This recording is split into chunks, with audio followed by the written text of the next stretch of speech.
Samsung Galaxy S22 Ultra, and today I would like to show you how you can operate sound recorder on this device. First of all, you need to access Recorder app on your smartphone. If you don't have it, you can always go into Play Store, click on the search bar and download Recorder from Samsung developer. Now click on Open and choose while using the app. Then select Allow. And finally click on the red button.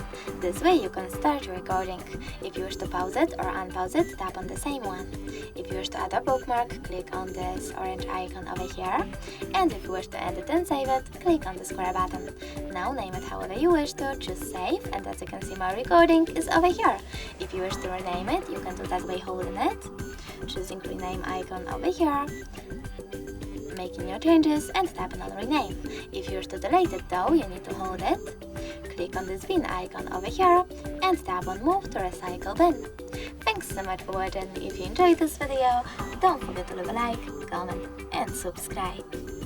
Bye!